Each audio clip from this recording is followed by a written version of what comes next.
ธรรมจาริกธรรมจาริกธรรมจาริก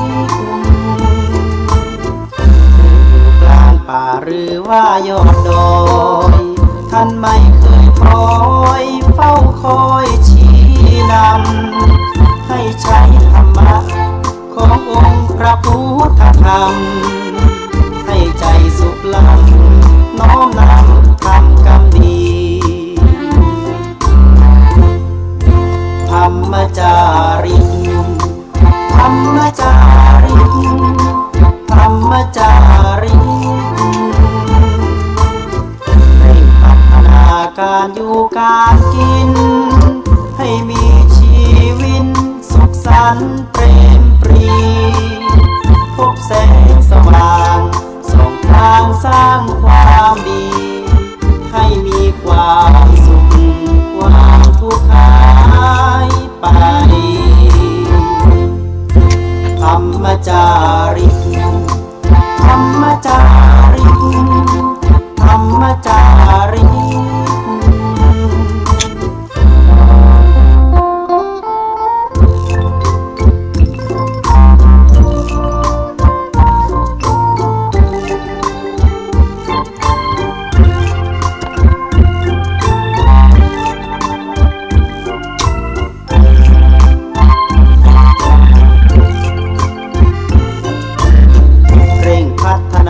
การอยู่การกินให้มีชีวิตสุขสันต์เปรมปรีพบแสงสว่างส่องทางสร้างความดีให้มีความสุขความทุกข์หายไปธรรมจาริกธรรมจาริกธรรมจาริกธรรมจาริกธรรมจาริกธรรมจาริกธรรมจาริก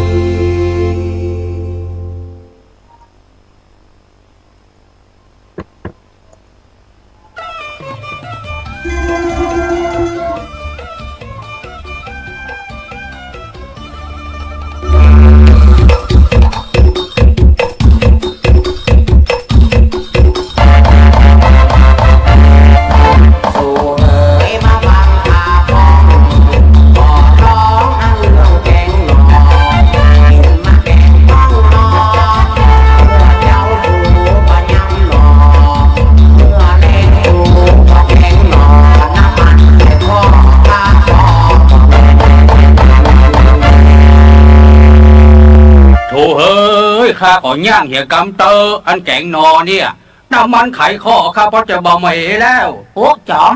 เปิ้นกินกันกูบ้านกูจองข้ากับบะหันไทยตายรู้โอ้ตายนะมันกับบาตายเก่านะจะบอกกินแล้วมันจังปวดแม่นกับผัวอีชอยแม่ละพ่อแม่โอ้รอเฮ็ดลำรอนอนลำรถวิตามินมันยังบาเต้าโกยเจียงหายแก่นเดียวแม่นกับผัวอีชอยแม่ละพ่อแม่ซอยเอ้ยซอยเจ้า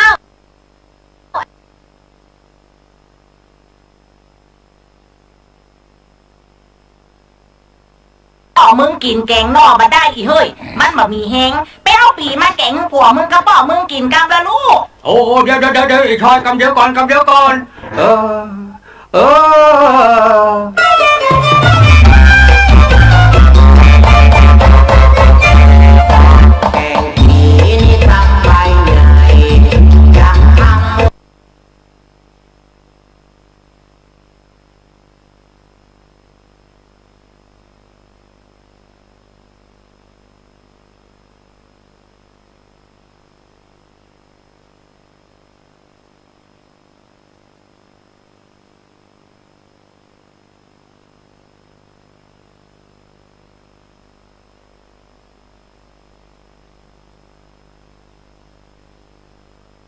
แกงปีแล้วเป็นโรคตับเบามันเป็นยังไงจอมโรคตับเบาเนี่ยอันคือว่าอาหารบะหมี่วิตามินเนี่ยมันทำให้ตับเบาตับบะหมี่น้ำหนักไปทวงปอดมันจังทำให้หายใจเพิดแม่นกับผัวอีชอยแม่นพ่อถูกเข้ากันดีหน่อป่อเมียกับลูกใจซอยเอ้ยซอยเจ้า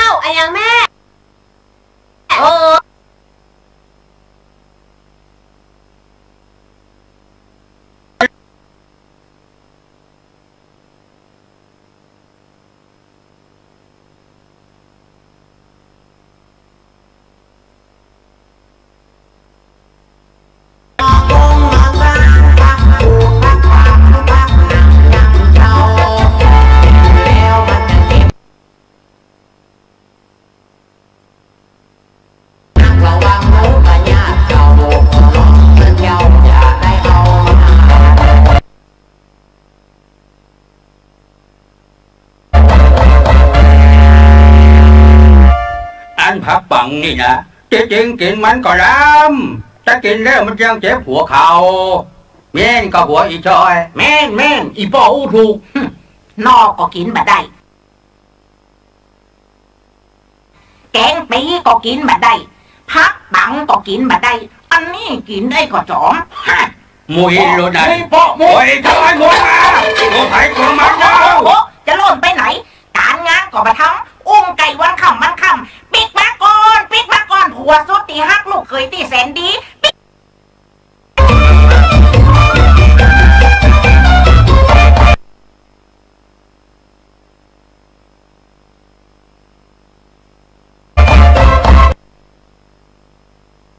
พอเจริญสุขเจริญธรรมบรรดาท่านผู้ฟังทางสถานีวิทยุ FM 104.50 เมกะเฮิรตซ์ทุกท่านทุกคนในมะค่ำยามแรงวันนี้วันที่27สิงหาคมพุทธศักราช2561ก็เป็นตกตาของเสียงธรรมวัดสลีโสดาพระอารามหลวง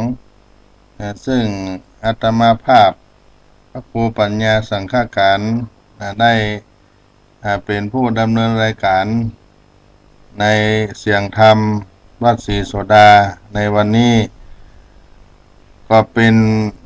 วันจุ่มวันเย็นศรัทธาญาติโยมตังติ่นดอยสุเทพนี่ฟ้าฝนตกตั้งแต่4 โมงป่ายเข้ามาจนถึงวันเดียวนี้ก็ยังมีน้ำฟ้าสายฝนอยู่เกิดความชุ่มความเย็นช่วงเข้าพรรษาช่วงหน้าฝนก็เป็นประเพณีในการที่พระสังฆเจ้าได้เข้าจำพรรษาตลอด3 เดือนศรัทธาญาติโยมก็ได้มีโอกาสมาประพฤติปฏิบัติธรรมร่วมกับคณะอุบาสังฆะแต่ละวัดละวาต่างๆเพื่อเป็นการบูชาต่อพระรัตนตรัยเป็นการที่ได้มาชำระจิตใจให้เรานั้นได้เกิดความบริสุทธิ์ผุดผ่องในลดละอบายามุขสิ่งเสพติดต่างๆในช่วงระยะเวลา3 เดือนนี้ก็เป็นช่วงที่ทำคุณงามความดีสร้างบุญกุศลเอาไว้ให้กับตัวเก่าโดยเฉพาะช่วงเข้าพรรษานี้ได้รับเสียงเพลงของพ่อครูบุญศรีรัตนังเป็นเพลงเอามาฝากพี่น้องเมื่อค่ำยามแรงบางท่านก็อาจจะกินข้าวแรงรับประทานอาหารกันอยู่ฟังธรรมะทางสถานีวิทยุไปคู่กันไปกินข้าวไปฟังรายการธรรมะไปซึ่งรายการของเขานี่ก็ไปตลอด24 ชั่วโมงมีครูบาอาจารย์ป้อน้อยป้อหนานผู้รู้ได้มาฮือธรรมะได้มาฮือข่าวสารได้มาฮือสาระความรู้ต่างๆกันตลอดก็เป็นช่วงที่ฤดูฝนเนาะช่วงนี้ฝนตกกันทุกที่ทุกแห่งบางครั้งก็หยุดพักไปแล้วก็เข้าพรรษานี่น้ำฟ้าสายฝนดีเรื่องอาหารการกินเรื่องนอเรื่องเฮ็ดก็ตามมาวัดวาอารามศรัทธาญาติโยมก็เอามากินมาถวายมากินมาทานมาทำบุญแกงหน่อขั้วหน่อยำหน่อกับน้ำพริกน้ำปูแกงใส่น้ำปูก็เป็นอาหารพื้นบ้านล้านนาที่มีความอร่อยอยู่ในตัวของมันซึ่งก็เป็นอาหารต่างล้านนาต่างเหนือแกงหน่อไม้บ้านเราว่าแกงหน่อไม้สดเอามาปรุงมาแกงเป็นหน่อไม้ไผ่ไม้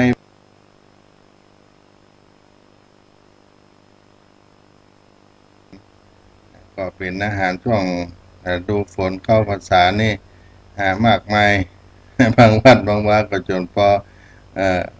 ใกล้เปิ่นว่าเล่นจะไปคุดนอที่ไหน มาคุดกลางหลังตู้ลุงนี่ก็ว่าเล่นกันไปแต่ก็เป็นอาหารที่อมตะอย่างอาตมาภาพนี่ก็ชอบฉันนักขนาดหน่อนี่ถ้ากลางภาษานี่ก็ส่วนมากอย่าบอกค่อยขาดจะฉันตลอดขอขยมขอญาติพี่น้องเอามาไว้ใส่ตู้เย็นไว้จนมันเสี่ยงมันหมดพวกที่มันมาออกมาใหม่จนเสี่ยงเทศกาลหน่อชอบกินหน่อมากหน่อก็เป็นอาหารพื้นบ้านล้านนาก็เอามาฝากพี่น้องศรัทธาผู้ฟังแต่วันนี้ก็เป็นวันพระวันศีลเนาะวันที่เขาวัดเขาวาเป็นวันสำคัญของพระพุทธศาสนานอกเหนือจากวันหยุดราชการแล้วญาติโยมก็ได้มีโอกาสพักเข้าวัดเข้าวาบางท่านก็ยังก็มีเวลาที่จะได้เข้าวัดเข้าวาส่วนมากก็จะเป็นการทำบุญตอนเจ้าแล้วก็รีบไปยากการทำงานเหลือแม่อุ้ยพ่ออุ้ยเหลือผู้อายุสูงวัยผู้เฒ่าผู้แก่ก็ได้มีโอกาสเข้าวัดเข้าวาหมดการหมดงานมามีภารกิจอันใดแต่ก็บางท่านก็พยายามที่จะเข้าวัดเพื่อจะได้สั่งสมบุญกุศลกับตัวเก่าแล้วก็ยังมีประเพณีอันสำคัญทางเหนือของเฮานี่ก็เป็นประเพณีที่นอกจากจะมาทำบุญให้ทานแล้วก็ยังมีการจำศีลถืออุโบสถศีลทุกวันพระขึ้น8 ค่ำแรม8 ค่ำ15 ค่ำ14 ค่ำเดือนดับเดือนเพ็งก็ถือว่าเป็นวันอุโบสถศีลทางภาคกลางบ้านเฮาว่าวันศีลหลวงศีลน้อย8 ค่ำก็เป็นศีลน้อยศีลใหญ่ศีลหลวงวัน15 ค่ำ14 ค่ำมีประเพณีที่วัดศรีโสดานี่ก็ยังมีศรัทธาญาติโยมมาจำศีลนอนวัดกันอยู่ประมาณ10 กว่าคนที่วัดศรีโสดาแห่งนี้ที่ท่านมาทำวัดสวดมนต์สวดกรรมฐานมีศรัทธาแก่กล้าเข้ามานอนวัดนอนวาร่วมกินร่วมทานก็เป็นการทำกุศลในช่วงเข้าพรรษานี้ก็เป็นที่น่าอนุโมทนากับศรัทธาญาติโยมคนที่เข้ามาวัดมาวานั่นก็มีความเลื่อมใสศรัทธาในพระรัตนตรัยและก็เพื่อต้องการเมื่อเป็นการได้รับจริยวัตรอันดีอันงามจากพระเจ้าพระสงฆ์ที่อยู่วัดอยู่วาเพราะพระเจ้าพระสงฆ์นั้นมีอาจาระจริยวัตรที่งดงามญาติโยมมาอย่างเช่นการกราบการไหว้การบูชาไหว้พระสวดมนต์นี่ก็เป็นจริยวัตรที่ดีที่งามที่มารับจากวัดจากวาจากพระเจ้าพระสงฆ์ไปที่เฮาได้เลื่อมใสศรัทธาในพระพุทธเจ้าพระธรรมพระเจ้าพระสังฆเจ้าและก็มาอบรมจิตใจของเฮาให้สงบให้นิ่งให้สงบอาจจะวุ่นวายในบ้านในเรือนก็มีโอกาสได้มาสงบจิตสงบใจในวัดในวาแล้วที่สำคัญนั้นก็เพื่อเป็นประโยชน์สุขในภายภาคหน้าได้เข้าสู่สวรรค์นิพพาน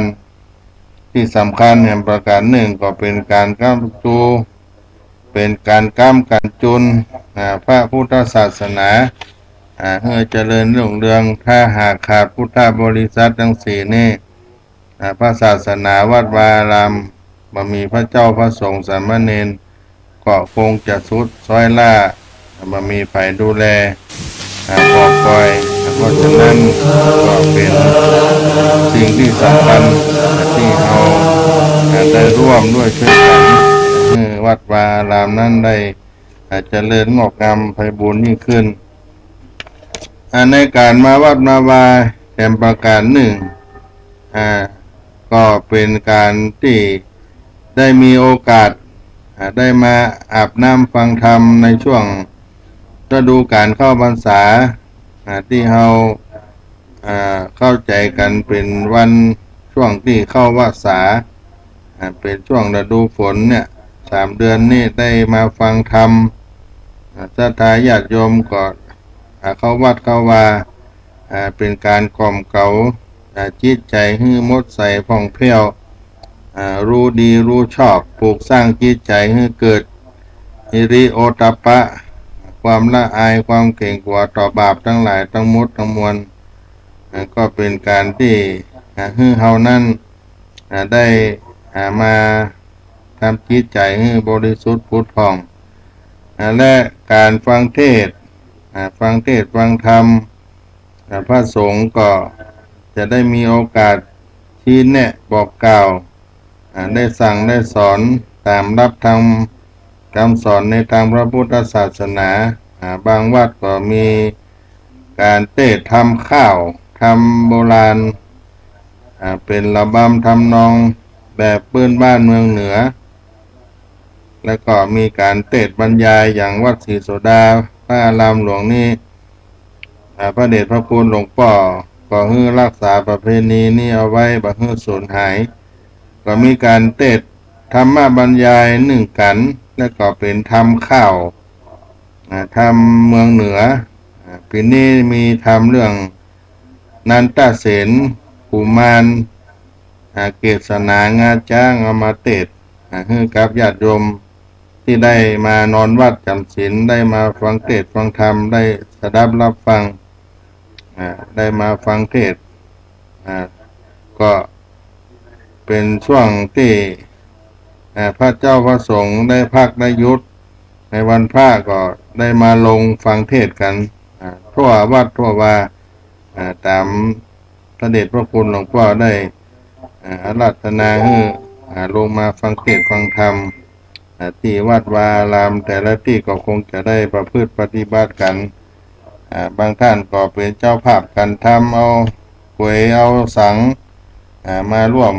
เป็นเจ้าภาพอาราธนาเอาพระสังฆเจ้าที่เพิ่นเทศน์ธรรมนั้นได้มีโอกาสทำบุญกันเทศน์ไตรยธรรมในวันพระวันศีลโดยเฉพาะทางเหนือของเฮาเนี่ยการเข้าวัดฟังธรรมเป็นคนที่เฮาควรเคารพนับถือน่าคบน่าหาที่เฮาหันแล้วเพิ่นชอบเข้าวัดเข้าวาเพิ่นชอบอาบน้ำฟังธรรมเพิ่นชอบถือศีลกิจทานเหล่านี้ก็เป็นกรรมที่ยกย่องคนที่เข้าวัดฟังธรรมเข้าวัดเข้าวาหากจะได้ตำหนิติเตียนหรือว่าคนที่บ่ค่อยเข้าวัดเข้าวานั่นก็ว่าคนบ่เข้าวัดเข้าวาวัดบ่เข้าพระเจ้าบ่ไหวอันนี้ก็บ่ควรได้คบได้หาเพราะบ่มีศีลมีธรรมอย่างนี้เป็นต้นถ้าเราได้มาวัดมาวาแล้วได้มีโอกาสอาบน้ำฟังธรรมก็เป็นการอบรมจิตใจให้ได้ผ่องใสเสริมสร้างความรู้ให้กับตัวเฮาให้ได้เกิดคุณงามความดีมีศีลมีธรรมแล้วก็คนในสังคมก็เคารพนับถือแล้วก็เป็นตัวอย่างที่ดีให้กับละอ่อนลูกหลานในการเข้าวัดฟังธรรมที่เฮามีจุดมุ่งหมายที่ได้กล่าวไปนั้นเพื่ออบรมจิตใจให้ผ่องใสนั้นมีความสำคัญยิ่งในอย่างบ้านนอกอำเภอรอบนอกชนบทพี่น้องประชาชนอยู่ด้วยกันด้วยความสงบสุขมีชีวิตใกล้เคียงกับธรรมชาติบางครั้งก็กระทบกับความวุ่นวายในครอบครัวบ่มีที่แก้ไขหากว่าได้เข้าวัดเข้าวารับศีลฟังพระเทศน์แล้วก็ได้หันความดีความชั่วความผิดความถูกทำให้เกิดความคิดดีงามนั้นเกิดขึ้นบางวัดก็มีการเจริญภาวนาชาวบ้านมีโอกาสได้มาเรียนรู้ได้พัฒนาในทางจิตใจเรียกว่ากรรมฐาน ภาวนากรรมฐานทำให้จิตใจสงบเกิดความผ่องใสเกิดความเบิกบานในจิตในใจและพระสงฆ์ก็จะนำเอาความรู้ในทางพระพุทธศาสนามาจี้มาแจงให้ได้ฟังเป็นข้อเป็นวรรคเป็นตอนให้รู้ซึ่งถึงพระธรรมคำสอนบางครั้งสนทนากับคนที่มาฟังเทศน์ฟังธรรมได้รับความได้ทราบความเจริญทางวิชาชีพได้หรือว่าได้ความรู้จากการได้ปะได้พบได้หันความรู้อย่างต่างๆที่ใหม่ๆเกิดขึ้นของเพื่อนบ้านก็จะนำมาสนทนากันในช่วงพักในช่วงก่อนที่เขาจะฟังเทศน์หรือว่าหลังที่ได้มาฟังเทศน์ฟังธรรมแล้วก็เป็นการเสริมสร้างความรู้ให้กับตัวเก่าในด้านศีลธรรมและความรู้รอบตัวใหม่ๆและอันที่สามได้ทราบข่าวความเป็นไปเป็นมาของบ้านของเมืองในสมัยโบราณวัดวาอารามนั่นก็เป็นศูนย์รวมแห่งชีวิตจิตใจและก็ศิลปวัฒนธรรมศรัทธาชาวบ้านทุกคนก็ต้องเข้าวัดไปทำบุญกุศลก่อนประกอบพิธีแต่ละคนก็จะมีเรื่องที่ตนได้มีประสบการณ์ได้ปะได้หันได้พบแต่ละแห่งแต่ละที่คนที่ไปวัดได้ทราบได้รู้ได้ฟังข่าวสารต่างๆเพื่อเป็นข่าว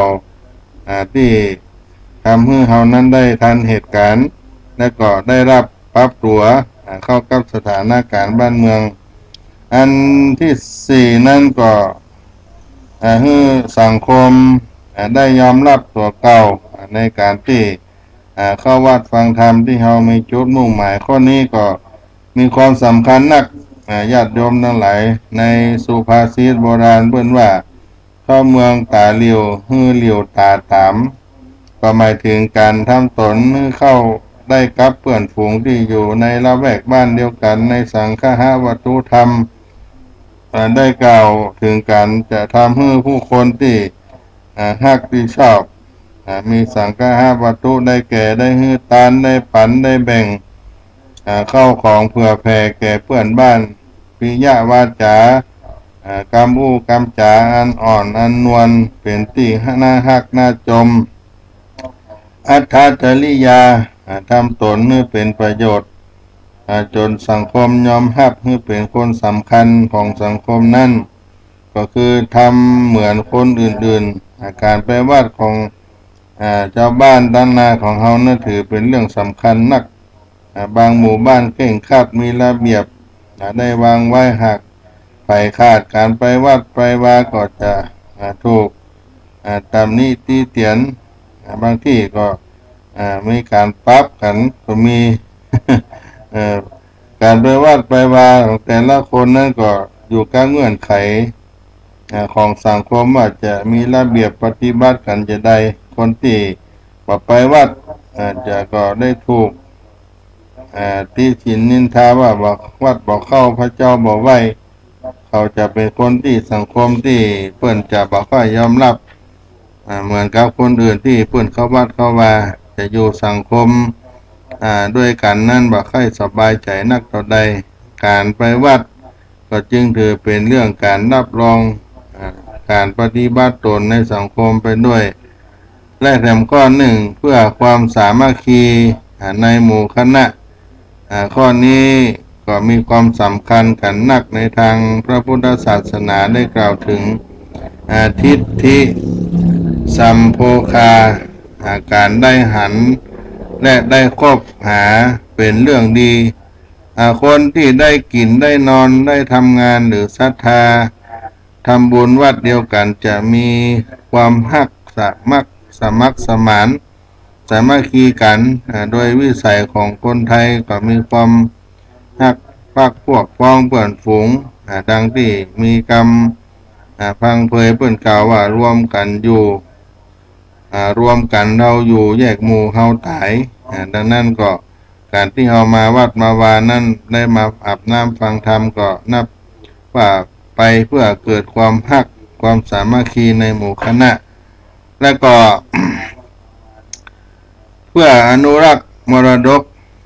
อันมาแต่บรรพชนปู่ย่าตายายชาวบ้านก็ถือว่าการปฏิบัติตนตามจารีตประเพณีการเข้าวัดฟังธรรมเป็นการถูกต้องปฏิบัติตามกรรมของพ่ออุ้ยแม่มอนพ่อเฒ่าแม่เฒ่าที่เพิ่นได้ปฏิบัติมาเราก็ปฏิบัติตามไปที่เป็นถูกต้องตามหีดตามหอยดังนั้นก็จะมีความเจริญรุ่งเรืองขึ้นประชาชนทุกหมู่บ้านในล้านนาจึงมีการเข้าวัดฟังธรรมตามหีดตามเก่าตามเดิมของบรรพชนที่ได้ทำกันไว้ก็คือไปอาบน้ำฟังธรรมที่เป็นกรรมที่อู้กันมาเช่นปู่ย่าตายายและแห่งประการหนึ่งก็เป็นการสร้างแบบอย่างให้กับลูกกับหลานเข้าไปอาบน้ำฟังธรรมในวัดในวามักจะให้โอกาสที่เราได้มีโอกาสได้ฟังคำสอนเป็นธรรมนิยายชาดกในทางพระพุทธศาสนาทำข้าวธรรมบรรยายต่างๆจากพระสงฆ์แล้วก็จะได้นำเอาความรู้เหล่านี้ไปปั่นไปแบ่งให้กับลูกกับหลานเพื่อนบ้านญาติมิตรมีการทำความดีละเว้นความชั่วของตนเก่าทำจิตทำใจให้บริสุทธิ์พุทธผ่องก็เป็นคำสอนในทางพระพุทธศาสนาญาติโยมบางท่านที่รับฟังทางสถานีวิทยุก็อาจจะสืบจะทอดกันมาตั้งแต่โบราณเห็นพ่ออุ้ยแม่มอนหารปู่ย่าตายายได้ทำมาถึงรุ่นพ่อรุ่นแม่เขาเป็นลูกเป็นหลานก็น่าจะทำสืบกันอย่างที่ว่าศรีโสดานี่ตั้งแต่สมัยก่อนมาคนเฒ่าคนแก่ที่ล่วงลับลาไปนั่นก็มีลูกมีหลานสืบมาเดี๋ยวนี้ก็เป็นรุ่นเยาวชนก็มีเข้ามาที่วัดศรีโสดามานอนวัดฟังธรรมได้มีการทำวัดเจ้าทำวัดเย็นแบบการสวดมนต์สวดทำวัดแผลให้ญาติโยมได้เข้าใจในคำสวดแล้วก็มีการสูตรกรรมฐานแบบล้านนาไทยของครูบาอาจารย์ที่เพิ่นได้ประพฤติปฏิบัติกันมาก็ได้นำศรัทธาญาติโยมได้สวดได้ประพฤติปฏิบัติในด้านจิตใจก็มีการเจริญสมาธิธรรมให้กับญาติโยมที่ได้เข้ามาวัดมาวานั้นและก็ถือว่าญาติโยมที่ได้มานั้นได้นำเอามีทรัพย์บูชาได้มากราบมาไหว้มาบูชาพระรัตนตรัยอันเป็นที่เคารพนับถือมากินมาทานมาใส่ขันแก้วทั้งสามใส่ขันศีลใส่น้ำต้นน้ำหยาดอาหารบิณฑบาตได้เอาเข้าอาหารเข้ามาได้มากินมาทานนี่ก็เป็นสิ่งที่ดีญาติโยมในช่วงเข้าพรรษาได้มาประพฤติปฏิบัติกันว่าศรีโสดานี่ได้ทำกันมาแต่โบราณตลอดถึงยามเจ้าก็มีการทำวัดสวดมนต์ประมาณตี 5ก็มีการทำวัดเย็นสวดกรรมฐานญาติโยมที่มานอนวัดนอนวาก็ได้ประพฤติปฏิบัติตนได้เจริญสมาธิธรรมร่วมกับพระเจ้าประสงค์เพราะฉะนั้นท่านสาธุชนท่านผู้ฟังหลายท่านก็อาจจะประพฤติปฏิบัติตามที่อาตมาภาพได้กล่าวมานี้ก็เป็นที่น่าอนุโมทนาตอนนี้การเข้าพรรษาก็ล่วงละเลยมาเป็นเวลา1 เดือนแล้วก็เหลืออีกประมาณ2 เดือนก็จะหมดในพรรษาต้นแต่บางท่านอาจจะมาที่ฐานเข้าพรรษาที่2 พรรษาที่จะไปออกในเดือนยี่เปงบุญอาจจะมาบัดตันบัดถึงอย่างใดก็ในช่วงเดือน10 เปงไปถึงเดือนยี่เปงนั่นก็เป็นช่วงที่เรา ท่านทั้งหลายได้มีโอกาสเข้าวัดปฏิบัติธรรมเพราะฉะนั้นอันนี้อาตมาภาพก็ได้ถือโอกาสได้มาออกอากาศรายการธรรมะป้าพบกับพี่น้องท่านผู้ฟังหลังวันพระตะวาเป็นเดือน11เป็ง11เต็ม15ค่ำญาติโยมก็ได้เข้าวัดเข้าวาได้กินได้ทานด้วยกันวัดศรีโสดาก็มีการฟังเทศน์ฟังธรรมการได้อาราธนาภิกษุสามเณรเทศน์ธรรมในช่วงเข้าพรรษาเวลา16 นาฬิกาญาติโยมก็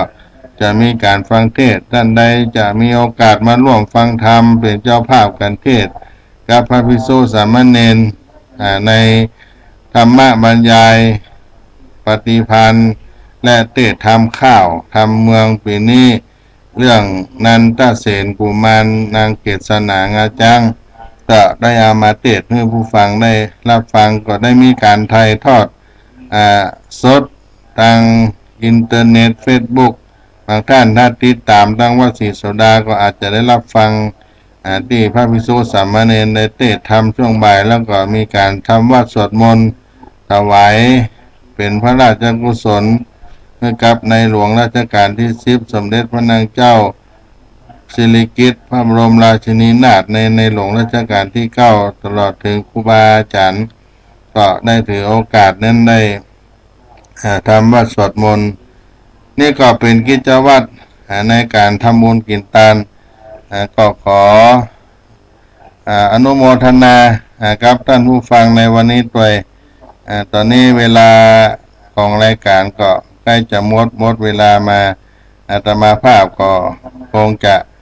ได้ล่ำลาญาติโยมไว้เพียงเก้าอี้ก่อนจะได้มาออกอากาศธรรมะเสียงธรรมจากวัดศรีโสดาอาตมาภาพพระครูปัญญาสังฆการท่านพระครูพรหมินทร์ผู้ช่วยเจ้าวาดวัดศรีโสดาพระอารามหลวงขอให้ญาติโยมท่านผู้ฟังในรายการทุกท่านอยู่เย็นเป็นสุขกันทั่วหน้าจัตตาโลธรรมาวัฏันติอายุวันโนสุขังพลัง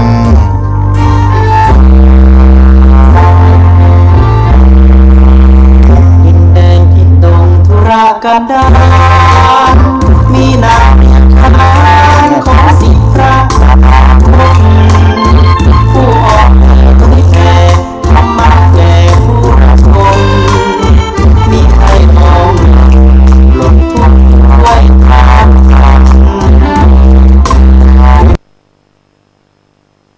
องค์พระพุทธธรรมให้ใจสุขล้ำน้อมนำทำกรรมดีธรรมจาริกธรรมจาริกธรรมจาริก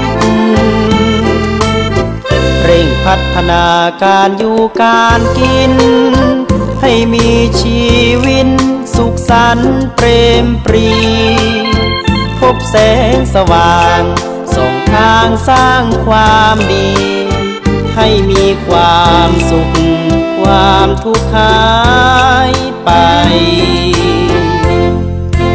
ธรรมจาริกธรรมจาริกธรรมจาริก